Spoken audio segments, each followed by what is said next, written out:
What's going on, y'all? Machiavelli Mills TV. So today we're gonna have story time with Mac.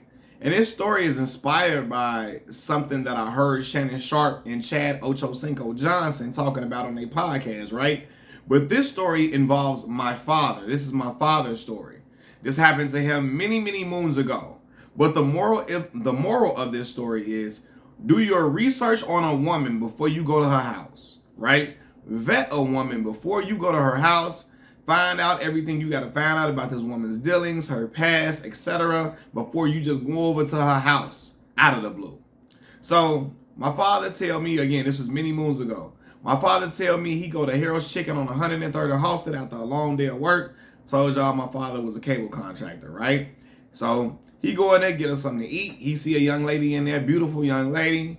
She looking at him, he looking at her.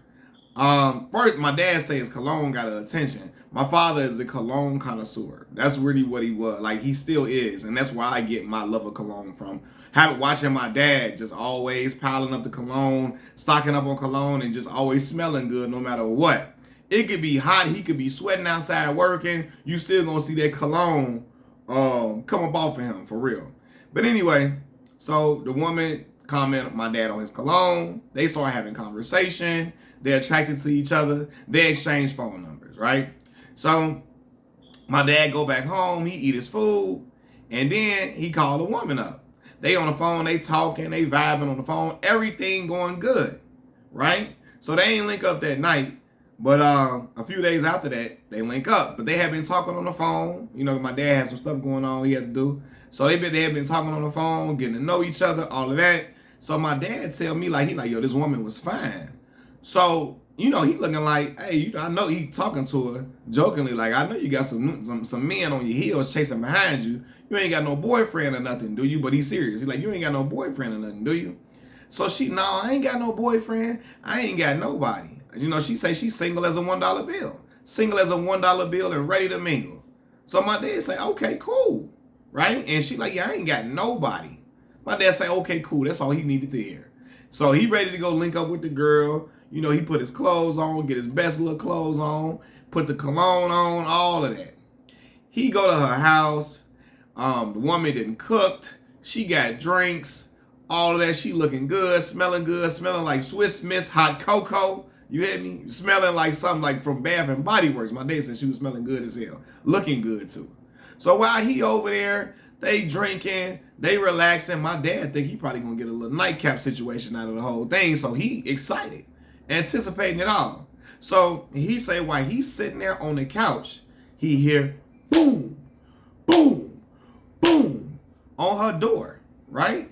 When he said when he heard that shit, he looked over at the girl and say, who is that? And the woman, he said, if you would have saw the woman's face, you would have thought she seen a ghost, the way her whole disposition changed, okay? She get looking nervous and stuff. Boom, boom, boom, another big ass boom. So the man on the other side of the door hollers out, open up the door. I know you in there. Open up the damn door. Open up the damn door. He talking loud. He cussing. He getting belligerent. So my dad looked at her and said, I thought you didn't have no boyfriend. She, well, I don't, but, you know, he always be looking for me. He always be trying to come and check on me. Checking, basically, he's in love with her, right? He always, we broke up and he can't get over me and he always be trying to come around. He always be trying to see what I'm doing. He always want to see what I'm up to. He always want to come talk to me. He always trying to see what I got going on. My dad like, hold on, why you didn't tell me that? You ain't tell me this dude would occasionally pop up at your house, right? And so I ain't think he was gonna come over here. Boom, boom, right? So they trying to have a little conversation. And while this dude is trying to literally beat in the door. My dad say he kicking a door so fucking hard. At some point, this door probably gonna fly off the hinge, right? So at this point, my dad say, open the door. She say, what? He say, open the door, open the door. Cause he's in an apartment where it's no back door available. No back door available for him to run out of at all. So it's only one way in, one way out. Ain't no way to avoid this man in any situation. This man about to beat in his door. My dad just got to confront this situation head up. My dad is already nervous. He ain't got no weapon on him. He don't know if this man got a weapon on the other side of the door because he's so pissed off that this woman is like, he know this woman in here with a dude. He know it. Obviously, he didn't watch her some shit, right? So she goes and open the door at my dad's request. She goes and open the door. My daddy say he come charging into the apartment like a fucking rhinoceros, like a bull or something crazy, right? He come running in there full head of steam.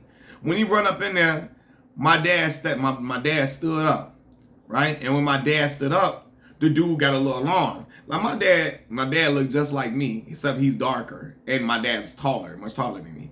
My dad is 6'3.5", right? At that time, my dad probably was about 240, maybe, yeah, about 240, something like that, right? So the dude was a short guy.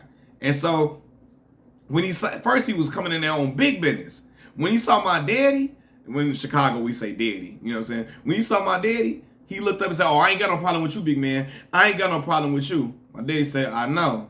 You know, he said, I just want to come up here and talk about her." My daddy said, "All right, man, handle your business, dog. I ain't got nothing to do with what y'all got going on. I'm just trying to get to the crib." My daddy said he got in the car, and when he started praying, thanking God, because he like, yo, I don't know what this dude could have done.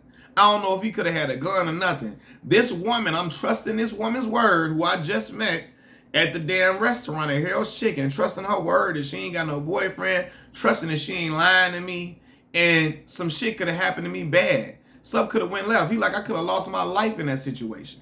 You know what I mean? So he was just like thanking God that he got up out of there and got up out of there safely.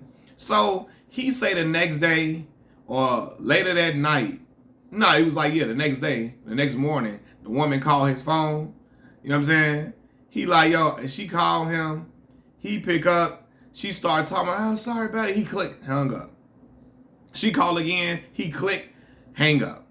He ain't got nothing to do. He said, "I ain't want no parts of her," because she really didn't. I'm asking her, do she got a boyfriend? You know what I mean? She ain't tell me, oh, you know, she got a dude who like her, who be on the hill. She got me coming to her house, knowing this motherfucker pop up sometime. He love to show up and show out, knowing that, you know what I mean? And she ain't had no boyfriend, but she just got out of a relationship, and she know the dude crazy as hell, and he be on the heels and all of that, and she ain't informed my dad, right? And so he like, yo, since then, I promise you, I vet a woman before I go to her house. He like, he was saying before then, you know, not now. My father's married and stuff, right? But he like, since that moment, I was vetting a woman before I went to her house.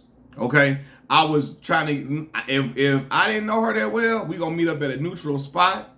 You know what I mean? Or you probably can come to my spot or whatever. If I trust you enough to come there, we can get a room or something. But I ain't going to your house at all. My dad was so paranoid about this stuff. When I was in college, he had a dream about the same thing happening to me. The man called me in the middle of the night, trying to make sure I was okay, because he said he had a dream. I got stuck in a situation like that when I was down in Mississippi in college, and I was calling the police and calling him, and I was nervous, and he got scared, right? Now, to put this in perspective, my older brother got killed at 19 years old, right, after a situation where he was winning a fight. And then the guy's friend grabbed the gun and shot and killed my brother, right? And so my dad is on high alert because he lost his son previously. And so now he thinking like, oh, you know, he having a dream about it. He like, yo. And he always used to tell me, "Malcolm, you down there, you don't know if these girls be lying. Don't be going to people's girls' house and stuff like that. And you don't know them and all of that, because you just never know what type of situation they got going on. Know a woman. Know what type of woman you dealing with before you start going to her crib and stuff, because you don't never know. She could have a jealous man, because men be jealous, right?" And then he said, you know, them girls down there, they gonna like you because you not from around there. You from Chicago. You got an accent when you talk. You talk different. You dress different. You know what I mean? You know what I mean? My dad be, and you my son too, so they gonna like you. That's how my daddy be. That's how my father is, right? You my son. My daddy was like, you a handsome young man, son. They gonna like you, right? But he like, you got to be careful out here in this world, because this jealous man who will take your life away because they are upset about you talking to their woman or talking to a woman that's not even theirs, that they just happen to be they're liking and they're obsessive over. So you got to be careful in this world. And I'm like, all right, cool. I heeded that advice or whatever. And I promise y'all, I never did none of that. Never did none of that shit, because I never went to a girl's house that I did not know well, just popping up at a girl's house. If I ain't know her well, I ain't going to her house or going to where she's staying at or apartment or whatever, because I don't know what the hell could be going on. And I'm thinking about that situation. My dad could have really, really lost his life. So y'all men, do your research. What Loree say? Do your research on a woman before you go to her house. Vet her properly. Machiavelli Mills TV, I'm out. Peace.